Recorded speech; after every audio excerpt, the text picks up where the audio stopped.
ರಾಜ್ಯ ಮತ್ತು ದೇಶದ ಪ್ರಸ್ತುತ ವಿದ್ಯಮಾನಗಳು ಮತ್ತು ವಿಚಾರಗಳ ಬಗ್ಗೆ ನೀವುಗಳು ನಿಮ್ಮ ಗ್ರಾಮಗಳ ಪಂಚಾಯಿತಿ ಕಟ್ಟೆಯಲ್ಲಿ ಕುಳಿತು ಚರ್ಚೆ ಮಾಡೋದು ಸರ್ವೇ ಸಾಮಾನ್ಯ.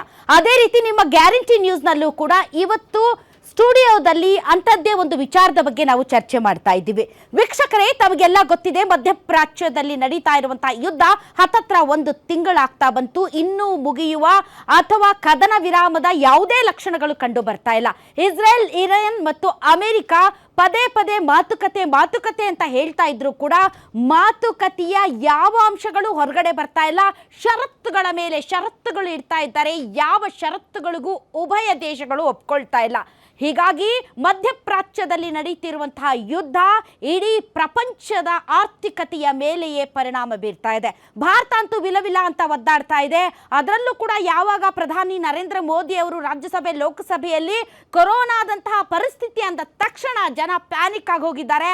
ಪೆಟ್ರೋಲ್ ಬಂಕಲ್ಲೂ ಕ್ಯೂ, ಗ್ಯಾಸ್ ಏಜೆನ್ಸಿಗಳ ಮುಂದೆನೂ ಕ್ಯೂ, ರೇಷನ್ ಅಂಗಡಿ ಮುಂದೆನೂ ಕ್ಯೂ. ಮುಂದೆ ಎಂಥ ಪರಿಸ್ಥಿತಿ ಬರುತ್ತೋ ಏನೋ ಗೊತ್ತಿಲ್ಲ, ಈಗಿಂದಲೇ ಪ್ರಿಪೇರ್ ಆಗಿಬಿಡೋಣ ಅಂತ ಜನ ಸಿಕ್ಕಾಪಟ್ಟೆ ಪ್ಯಾನಿಕ್ ಆಗಿದ್ದಾರೆ.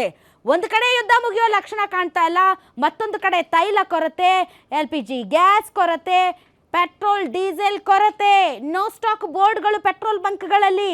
ಜನ ಅಂಡೆ, ಬಿಂದಿಗೆ, ಟ್ಯಾಂಕು ಏನೇನು ಸಿಗುತ್ತೆ ಎಲ್ಲ ಹಿಡ್ಕೊಂಡು ಹೋಗ್ತಾ ಇದ್ದಾರೆ ಪೆಟ್ರೋಲ್ ಬಂಕ್ಗಳಿಗೆ, ಪೆಟ್ರೋಲ್ ತುಂಬಿಸ್ಕೊಂಬರೋಣ ಅಂತ. ಸೊ ಇಂತಹ ಸಂದರ್ಭದಲ್ಲಿ ಕೇಂದ್ರ ಸರ್ಕಾರ ಮಾತ್ರ ದಯವಿಟ್ಟು ಪ್ಯಾನಿಕ್ ಆಗಬೇಡಿ, ಕೊರತೆ ಇಲ್ಲ, ಸಫಿಷಿಯೆಂಟ್ ಇದೆ, ಸುಮ್ಮನೆ ನೀವು ಟೆನ್ಷನ್ ತಗೊಳ್ತಾ ಇದ್ದೀರಾ ಅಂತ ಹೇಳ್ತಾ ಇದ್ರು. ಜನ ಕೇಳ್ತಾ ಇಲ್ಲ. ಹಾಗಾಗಿ ಇವತ್ತಿನ ವಿಶೇಷ ಕಾರ್ಯಕ್ರಮದಲ್ಲಿ ನಾವು ಇದು ರಿಯಾಲಿಟಿನ ಅಥವಾ ಹುಚ್ಚಾಟನ, ನಿಜಕ್ಕೂ ತೈಲ ಕೊರತೆ ಇದೆಯಾ ಇಲ್ವಾ, ಇಲ್ದಿದ್ರೆ ಜನನೇ ಹುಚ್ಚುಚ್ಚಾಗಿ ಆಡ್ತಾ ಇದ್ದಾರಾ, ಹಾಗಾದರೆ ರಿಯಾಲಿಟಿ ಏನು, ಹುಚ್ಚಾಟ ಏನು ಅನ್ನೋದ್ರ ಬಗ್ಗೆ ಇವತ್ತಿನ ರಾಧಕ ಪಂಚಾಯಿತಿಯಲ್ಲಿ ಚರ್ಚೆ ಮಾಡ್ತೀವಿ. ಇದೇ ರಾಧಕ ಪಂಚಾಯಿತಿಯ ವಿಷಯ.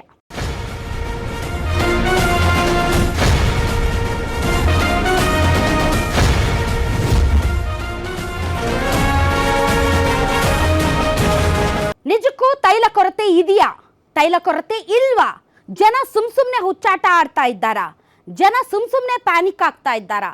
ಹಾಗಾದ್ರೆ ಸತ್ಯಾಸತ್ಯತೆ ಏನು ಅನ್ನೋದನ್ನ ಮಾತಾಡೋದಕ್ಕೆ ಇವತ್ತು ಅತಿಥಿಗಳಿದ್ದಾರೆ. ಅದೇ ರೀತಿ ವೀಕ್ಷಕರೇ, ವೀಕ್ಷಕರ ಪರವಾಗಿ ತಮ್ಮ ಅಭಿಪ್ರಾಯವನ್ನ ಮಂಡಿಸೋದಕ್ಕೆ ಸಾಕಷ್ಟು ಜನ ಆಡಿಯನ್ಸ್ ಇವಾಗ ಸ್ಟುಡಿಯೋದಲ್ಲಿದ್ದಾರೆ. ಬನ್ನಿ, ಅವ್ರನ್ನು ಕೂಡ ವೆಲ್ಕಮ್ ಮಾಡೋಣ. ತಮ್ಮೆಲ್ಲರಿಗೂ ಕೂಡ ರಾಧಕ ಪಂಚಾಯಿತಿ ವಿಶೇಷ ಕಾರ್ಯಕ್ರಮಕ್ಕೆ ಸ್ವಾಗತ. ಅದೇ ರೀತಿ ಇವತ್ತು ತಮ್ಮ ಪಾರ್ಟಿಗಳ ಸ್ಟ್ಯಾಂಡ್, ರಿಯಾಲಿಟಿ ಬಗ್ಗೆ ಮಾತಾಡೋದಕ್ಕೆ ಅತಿಥಿಗಳಿದ್ದಾರೆ. ಬನ್ನಿ, ಒಬ್ಬೊಬ್ಬರಾಗೆ ಅವ್ರನ್ನ ವೆಲ್ಕಮ್ ಮಾಡೋಣ. ನಮ್ಮೊಂದಿಗೆ ಇದ್ದಾರೆ ಹಿರಿಯ ಪತ್ರಕರ್ತರು, ರಾಜಕೀಯ ವಿಶ್ಲೇಷಕರು ಆದಂತಹ ಶಿವಶಂಕರ್ ಸರ್, ತಮಗೆ ವಿಶೇಷ ಕಾರ್ಯಕ್ರಮಕ್ಕೆ ಸ್ವಾಗತ. ಅದೇ ರೀತಿ ಬಿಜೆಪಿ ವಕ್ತಾರರಾದಂತಹ ಚಂದ್ರಶೇಖರ್ ಅವರು ಜಾಯ್ನ್ ಆಗಿದ್ದಾರೆ. ಚಂದ್ರಶೇಖರ್ ಅವರೇ, ತಮಗೂ ಸ್ವಾಗತ. ಕಾಂಗ್ರೆಸ್ನ ವಕ್ತಾರರು ನಂದನ್ ಕಶ್ಯಪ್, ತಮಗೂ ಸ್ವಾಗತ. JDS ವಕ್ತಾರರಾದಂಥ ನಾಗೇಂದ್ರ ಬಾಬು ಅವರೇ, ತಮಗೂ ಸ್ವಾಗತ. ಹಾಗಾದ್ರೆ ರಿಯಾಲಿಟಿ ಏನು ಅನ್ನೋದಕ್ಕೆ ಫಸ್ಟ್ ನಾನು ಇಂಡಿಪೆಂಡೆಂಟ್ ಆದಂಥ ಒಂದು ಒಪಿನಿಯನ್ ತಗೊಳ್ತೀನಿ. ಶಿವಶಂಕರ್ ಸರ್, ತುಂಬಾ ದಪ್ಪ ಇದ್ದೀರಾ, ಅದರಲ್ಲೂ ಯಾವುದೇ ಸೈಡ್ ಎಫೆಕ್ಟ್ ಇಂದ ಸಣ್ಣ ಆಗ್ಬೇಕಾ? ಎಷ್ಟೋ ಜನ ಹೇಳ್ತಾ ಇದ್ರಿ, ಸರ್ ನಾನು ಜಿಮ್ಗೆ ಹೋಗ್ತಾ ಇದ್ದೀನಿ ಆದ್ರೂ ಸಣ್ಣ ಆಗ್ತಾ ಇಲ್ಲ, ಸರ್ ವರ್ಕೌಟ್ ಮಾಡ್ತಾ ಇದ್ದೀನಿ ಆದ್ರೂ ಸಣ್ಣ ಆಗ್ತಾ ಇಲ್ಲ ಅಂತ ಹೇಳ್ತಾ ಇದ್ರಲ್ಲ. 100% ಯಾವ ಜಿಮ್ಗೂ ಹೋಗ್ದಂಗೆ ವರ್ಕೌಟು ಮಾಡ್ದಂಗೆ ನೀವು ಸಣ್ಣ ಆಗ್ಬೋದು. ಪ್ರತಿದಿನ ಬೆಳಿಗ್ಗೆ ಸಂಜೆ 2 ಟೈಮ್ ನಮ್ಮ ಜೀನಿ ಸ್ಲಿಮ್ನ ಯೂಸ್ ಮಾಡಿ ಯಾವುದೇ ಸೈಡ್ ಎಫೆಕ್ಟ್ ಇಲ್ದಂಗೆ ನೀವು ಸಣ್ಣ ಆಗ್ತೀರಾ. ಯಾಕೆಂದ್ರೆ ಜೀನಿ ಸ್ಲಿಮ್ಮು ಒಂದು ಉತ್ತಮ ಆಹಾರ. So reality, on ground reality, ಒಂದು ಕಡೆ ಸರ್ಕಾರ ಮತ್ತು ದೇಶ ಹೇಳ್ತಾ ಇದೆ ಇಲ್ಲ, ಸಫಿಷಿಯೆಂಟ್ ನಮಗೆ ಪೂರೈಕೆನೂ ಇದೆ ಮತ್ತು ಸಫಿಷಿಯೆಂಟ್ ಆದಂತಹ ದಾಸ್ತಾನು ಇದೆ, ಜನ ಸುಮ್ಮನೆ ಪ್ಯಾನಿಕ್ ಆಗ್ತಾ ಇದ್ದೀರಾ, ಪ್ಯಾನಿಕ್ ಆಗಬೇಡಿ ಅಂತ. ಸೊ ತಮ್ಮ ಪ್ರಕಾರ ರಿಯಾಲಿಟಿ ಏನು, ಹುಚ್ಚಾಟ ಏನು ಸರ್? ಹುಚ್ಚಾಟ ಆಡ್ತಿರೋದು ಜನನ, ಸರ್ಕಾರನ? ಇಲ್ಲಿ ಸರ್ಕಾರದ್ದು ಜವಾಬ್ದಾರಿ ಅಂತೂ ಖಂಡಿತ ಇದೆ. ಇಲ್ಲಿ ರಿಯಾಲಿಟಿ ಏನು ಅಂತಂದರೆ, ಒಂದಂತೂ ನಿಜ, ಈ ಪೆಟ್ರೋಲ್ ಡೀಸೆಲ್ ಬಗ್ಗೆ ಮಾತಾಡೋಣ, ಆಮೇಲೆ LPG.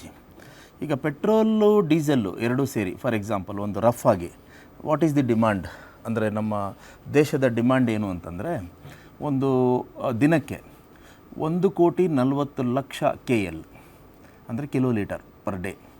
ಅದರಲ್ಲಿ ನಿಮಗೆ 1,00,000 ಡೀಸೆಲ್, 1,00,000 KL ಡೀಸೆಲ್ ಬಂದುಬಿಡುತ್ತೆ. ಮುಖ್ಯವಾಗಿ ಅದು 70%, 30% ಪೆಟ್ರೋಲ್. ಈಗ ನಾವು ಇಂಡಸ್ಟ್ರಿ ರೆಪ್ರೆಸೆಂಟೇಟಿವ್ಸ್, ನಾನು ಮಾತಾಡ್ತಾನೆ ಇರ್ತೇನೆ ಸ್ಟೋರೀಸ್ ಮಾಡೋದಕ್ಕೆ, ಅದಕ್ಕೆಲ್ಲ ಅದು ನೋಡಿದ್ರೆ ಇದನ್ನು ದಾಸ್ತಾನದೇನು ಸಮಸ್ಯೆ ಇಲ್ಲ, ಅಂದರೆ ಪೂರೈಕೆದೇನೂ ಸಮಸ್ಯೆ ಇಲ್ಲ. ಹಾಗಾದರೆ ಇಲ್ಲಿ ಕ್ರೈಸಿಸ್ ಆಗಿದ್ದು ಯಾಕೆ, ಬಿಕ್ಕಟ್ಟು ಬಂದಿದ್ದು ಯಾಕೆ ಅಂದರೆ 2 ಕಾರಣಗಳಿದೆ. ಬಹಳ ಮುಖ್ಯವಾದಂಥ ಕಾರಣ ಏನು ಅಂತಂದರೆ ಈ ಕ್ರೂಡ್ ಆಯಿಲ್ ಬೆಲೆ, ಅಂದರೆ ತೈಲ ಬೆಲೆ ಇದೆಯಲ್ಲ, ಅಂದರೆ ಕಚ್ಚಾ ತೈಲ ಬೆಲೆ ಇದ್ದಕ್ಕಿದ್ದಂಗೆ ಹೆಚ್ಚಾಗೋಯ್ತು.